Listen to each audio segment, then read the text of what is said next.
very much on my mind, and that question is, how do you keep your heart open in hell? Now, this question stems from a video that I watched produced by After School, and it's Ram Dass. And I liked what he had to say, but I've been having a difficult time, if I'm being honest with you, of questioning why things happen, why bad things happen. And you would have thought that after leukemia at 14 and leukemia again at 16 and a bone marrow transplant and watching so much suffering, I'd be used to this, but obviously I'm not. So if you're having issues like that, throw in some comments down below. Let's talk about it together, because I'm not the only one experiencing this, obviously. I'm just an aspect of the divine that's also struggling, and there are so many of us struggling. But this question, how do you keep your heart open in hell? And I've just been mulling it over all day long, and I keep talking to all my clients about it throughout the day, and my dad, and my friends, and my wife. And it's such a paradox, because I know how bad it can get. I know firsthand how horrific situations can be, particularly going through childhood leukemia, watching so many kids die, watching their family and friends suffer, watching my family and friends suffer, particularly my family, my parents, my brothers, my grandparents, my aunts, my uncles, my cousins. It's a horrible situation. And yet this whole situation with this stent placement in my heart has got me asking the same questions. How do you keep your heart open in hell?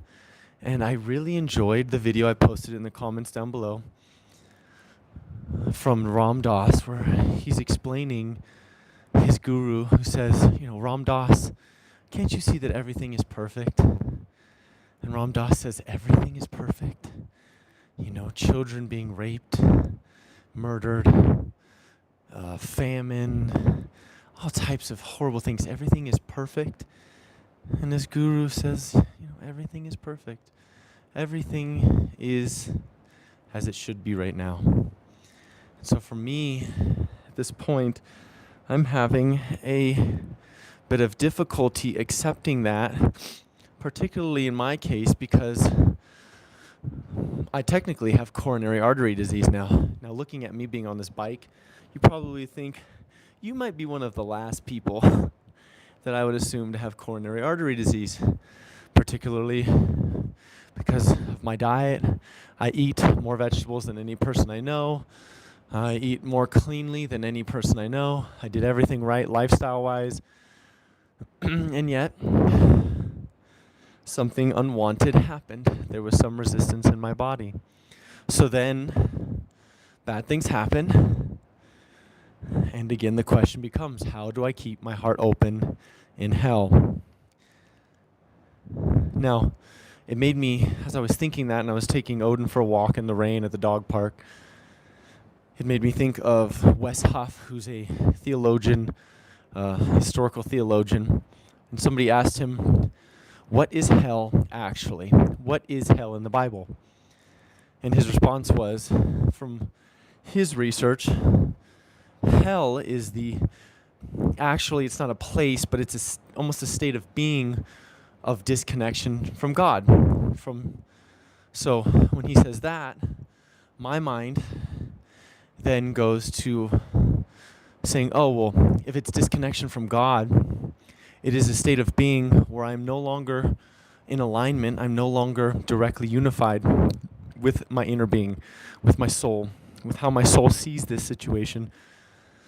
And therefore I feel negative emotion. We've talked about the emotional guidance system so many times in our videos.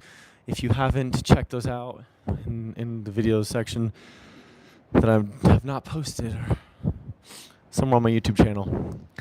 But so if hell is simply the place of disconnection from God, and God is all that is, and I know that I am not in alignment with my inner being, with God, with Source, through my emotions, then how do I keep, right? These are all flowery words. How do I keep my heart open? How do I stay unified with the divine when I'm experiencing or when I'm observing immense suffering, immense discomfort, immensely unwanted situations? How do I do that? And so that has been the question. If you have an answer for me, throw it in the comments down below. I would love to hear your answer to that question. My answer is take it one moment at a time. My answer is the serenity prayer. That for me right now seems to be the answer. Lord, God, Source, grant me the serenity to accept the things I cannot change, the courage to change the things I can, and the wisdom to know the difference. So for me, that is my curriculum. In the video that is down in the comments down below, Ram Dass would say, it's so hard. The dichotomy of life is such a dual thing, because our physical human experience, when we see immense suffering, when we're experiencing immense suffering, it's almost unbearable, right? When we look at all of the suffering around us, within us, it's unbearable.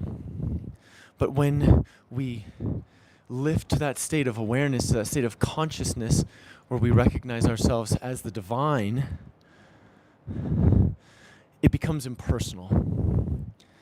Our experience, we see something happen to someone, and we say, oh, there's their karma. It's actually pretty entertaining that one of the other people at the dog park, I was explaining to him that I had a stent placed, and he said, Zach, what is with your karma? And I was like, wow, I just now got that as we're talking about this, as I'm sharing that story. Like, wow, that was, right? It's this impersonalization, even though he's not that way. And so, if I'm speaking from Ram Dass, which hopefully I can incorporate these words into my own self, it's when the human and the spirit are unified, right? And we have that feelings of empathy, and we feel the suffering, and we also have this desire to alleviate it from our broader non-physical perspective. We unify those. That's the state of true compassion. And so when we think about our own lives, and I'm just talking this out, so stay with me. If you have questions or if you have comments down below, throw those at me. I'd love to hear your perspective on this too, because we're in this together. But that state of how do you keep your heart open in hell? So is it this repetitive practice of feeling? For me, it's a repetitive practice of allowing the emotion to be. Right now, talking with you guys, I'm feeling depressed. I'm feeling like my energy is depressed. I'm feeling mad. I'm feeling angry. Because, as I've been preaching to you guys for so many years, I did what I was supposed to. And the situation, unwanted situation, still showed up. I was preaching to you guys about the law of attraction, about the control that we have over our own experience. And yet, then I develop a 90% blockage in my coronary artery, where I was pretty much having a heart attack every time I was exercising at a high intensity. And that makes me very angry because, like I already iterated, I ate the right foods. I exercised like I was supposed to. I meditated. I probably could have visualized more. Whatever. I could have surrendered more. But yet, when I talk to any cardiologist, which I spoke to another one this morning, nobody has an answer. No one has an answer for me. And I appreciate Western medicine. Obviously, I'm here right now riding this bike in a large part because of Western medicine. So I appreciate Western medicine. However, Western medicine is not going to answer my question of how do I keep my heart open in hell. How do I stay the course when I'm experiencing this immense discomfort, these unwanted situations? So for me,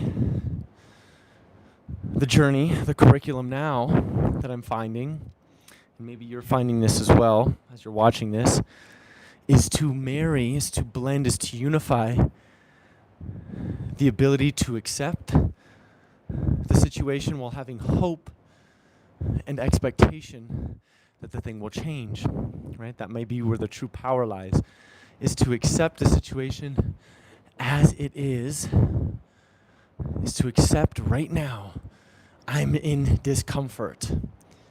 I am experiencing suffering, right? I want the situation to be differently. I don't want to be on medication for the next however many years I live. I also have to accept that even when everything is done right, situations are still going to arise. So I have to accept that. That's part of keeping my heart open. And then it's like I was speaking of the other night. It's this moving towards having expectation, hope that things will change. Right? The faith, the surrender, that comes later. But having hope, having a vision of what it is that I do idealize, emitting that, knowing that my soul is calling me towards that, right? Because when we talk about the law of attraction and we talk about, vibration, what emotion is telling me, this discomfort, this uncomfortable emotion that I have to accept, what it's actually telling me is that when I'm in a state of negative emotion, that I am moving away from my soul. My soul has expanded and grown and become more. And I'm stuck behind. So I'm disconnected, if you will, from my soul. I'm separate from my soul. I can't be truly separate, but I'm feeling separate. And so that is the hell. That is the hell experience.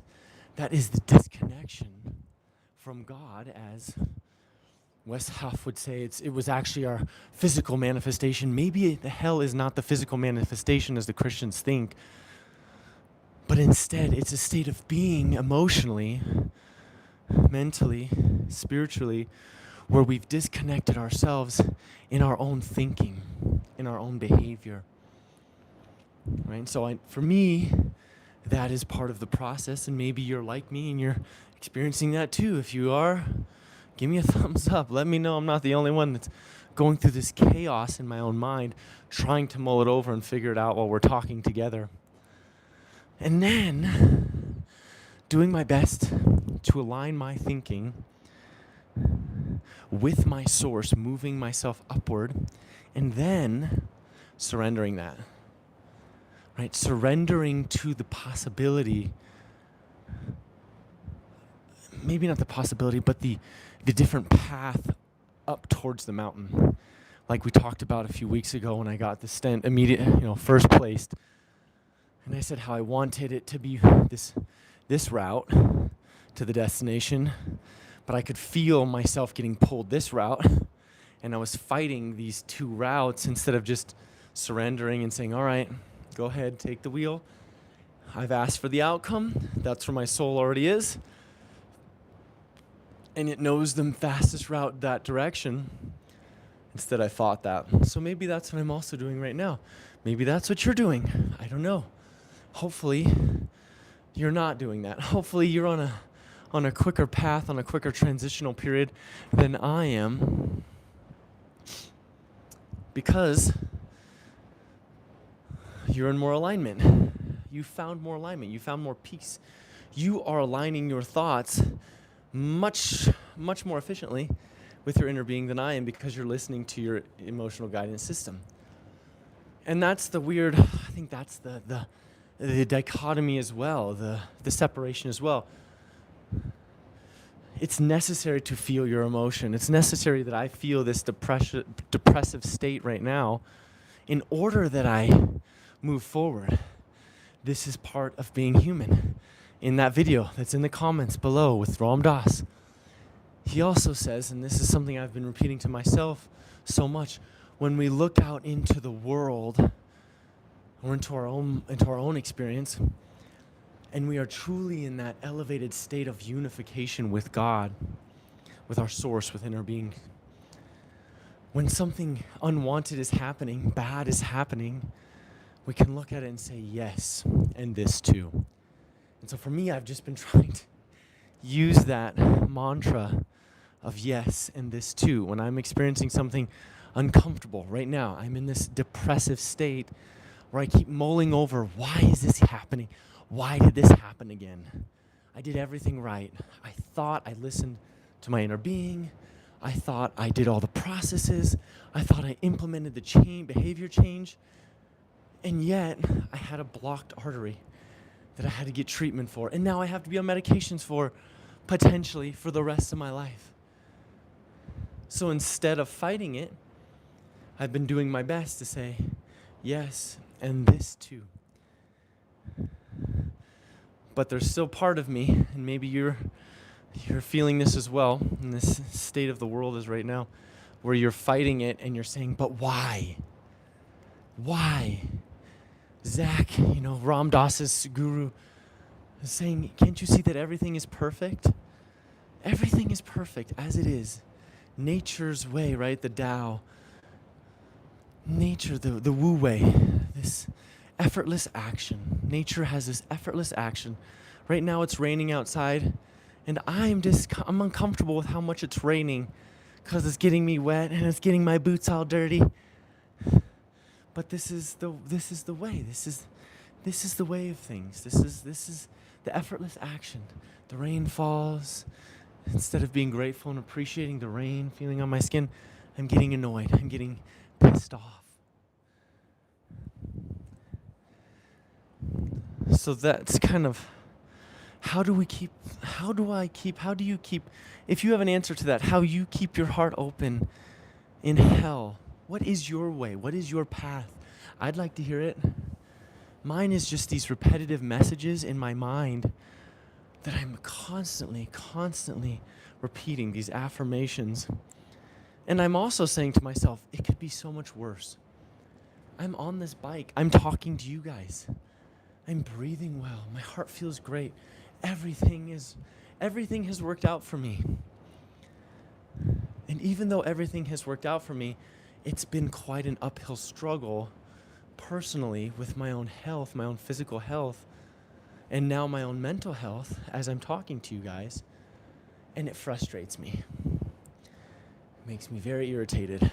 I don't feel like that positive version of myself that you often see on the videos. I feel downtrodden. I feel resistant. I feel angry. Like I just want to talk to the council and say, what the frick is going on? Why do these things keep happening?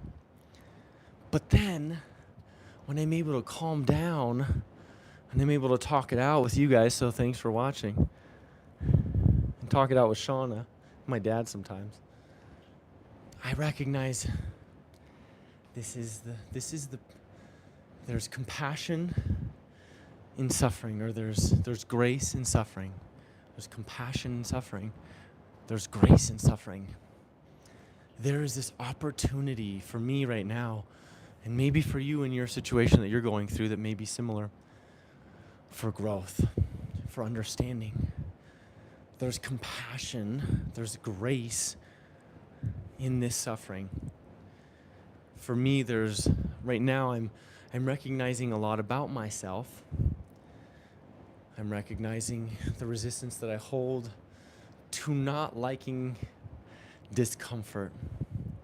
I'm finding compassion for others because I now know what others are experiencing when they say they're having a heart attack. It freaking hurts. It doesn't feel good. It's very uncomfortable. I know what it's like to have this discomfort. I know the frustrations that arise from when somebody tells you, a doctor tells you who's pretty much just a little older than you have heart disease. It's terrible to hear. The one thing I would have never guessed that I had based upon my lifestyle would have been heart disease, and yet here I am at 38 with diagnosed coronary artery disease. What a shit show, What a shit show. But if we go by the statement that there is grace in suffering, that's how we keep our heart open in hell. We recognize that hell is merely a state of being disconnected from God, of our source. And that state only happens as a result of our thinking. Then I can simply change my thinking and unify myself with God once again. I can let go. I can surrender. That's a practice. I can use my thoughts to consciously use affirmations. That's a practice. I can meditate. That's another practice of surrender and let go. And then I naturally rise up to that state of presence with God. Exercise ring closed. Congratulations. Still got 10 more minutes, though. We're not done yet. I can do all those things. I can visualize. That's a practice. That's a way to keep my heart open. I can listen to music that brings my mood up. That's a practice. As my mood elevates and I understand that that's the unification with God, that's my re-emerging experience with God, with my source, with inner being, that is heaven. Then, beautiful. I have so many practices to engage with. But sometimes, I don't know if you're with me on this one, if you feel this, you just want to sit in the discomfort. And maybe that's the practice too, is to sit with it, to feel it, to let it be as it is. Because then that energy no longer has the overwhelming zest and overwhelming fervor to it, and I can then let it go. There was an experience that I had a year after I'd broken up with my ex, a year before Sean and I had started dating. And I had seen my ex at the gym, and immediately all the emotions arose and everything came flooding back. And I exercised for an hour, nothing changed. And I drove to the gas station, and my mind was spinning, and I couldn't get these emotions out of my body. They were just stuck there. So I get out of the gas is pumping, and I just look upward and I say, if anybody is there listening to me, if anybody's with me, please give me some guidance. How can I let this go? How can I change this?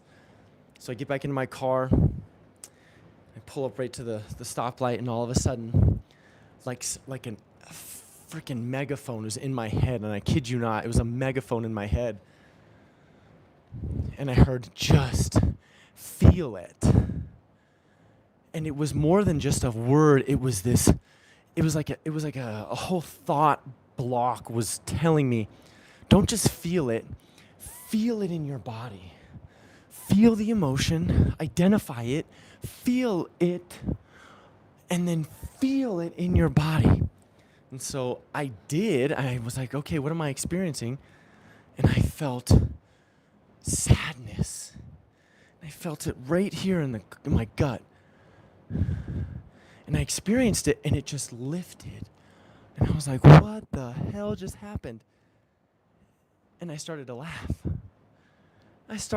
Thinking, what the hell was that?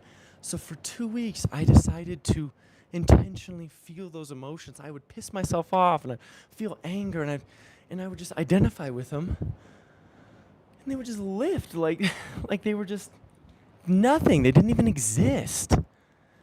And I was 24 years old. I'm 38 years old now. And unfortunately, I've not mastered that practice. Remember, forget. I didn't remember that practice. I forgot. And as I still try to practice it, it does not have nearly the same effect as it did back then, because I've got all these ideas of what it should look like and feel like. And, it should just lift like it did that time. that was just my initial experience. Now it takes a little bit more time for me to feel it, be with it, right, and then let go. It just is what it is. I don't know why that is. It just happens to be that way right now. And so that's a huge process, a huge practice. How do I keep my heart open when I'm in hell? How does that happen? How do we keep our hearts open? Maybe all the things I just talked about for the last 25 minutes are the exact things we need to do. Identify our thoughts around the situation. Be honest with ourselves. Accept the emotion as it is. Feel it. Identify with it. You got to feel it to heal it. Not identify with it, but identify what it is. Understand that it's fleeting. It's a fleeting moment. It doesn't last for forever. But allow myself the time to experience it. Who's that? Jerry? Thank you, my friend.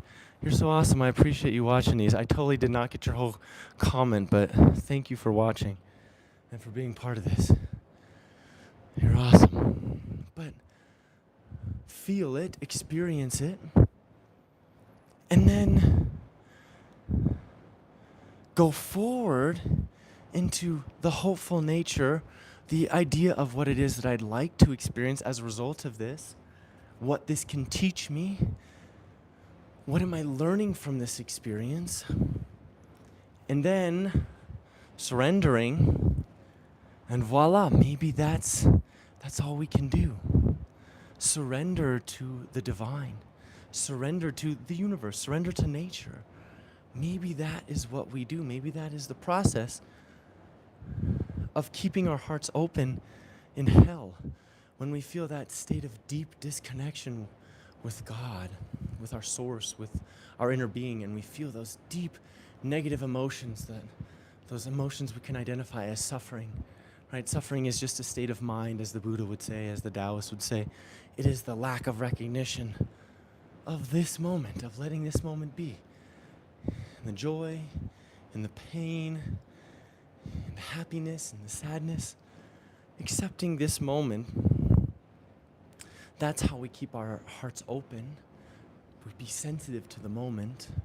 It's something I'm working on, right? I'm just talking through this, so you guys are with me. We're hanging out. Jerry, my friend, you're hanging out together. Staying sensitive to the moment. Allowing the emotion to be as it is, not fighting it. Recognizing that the emotion is just is a result of the thoughts that I'm thinking that are either separating me from my inner being or unifying with me with my inner being. Asking myself what I can learn from that experience, right? How I can change and grow. What is this part of my curriculum? Have I learned this lesson before and I just can't, I don't integrate it? Am I not integrated in this lesson? And then being hopeful, seeing the vision that I want to see going forward, and then surrendering to it and going, all right, this is the curriculum. I think I've learned. I think I'm growing. I think I'm understanding. I think I'm taking these lessons with me. Depression is simply a state of severe disconnection with my source, with my inner being. I'm really taking my thoughts away from it instead of recognizing all the grace that is present, right? There's grace in every moment. There's joy and bliss in every moment. Instead, I'm missing that. I'm missing how wonderful my breathing is, how wonderful my heart's feeling, that I can move, that I can walk, that I can talk with you guys, that we can share in this experience together, that we can learn together. Maybe I'm missing all of those things that are present, and I'm focusing on the why.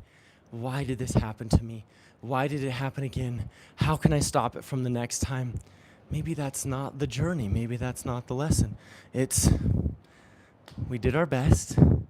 We did everything we could.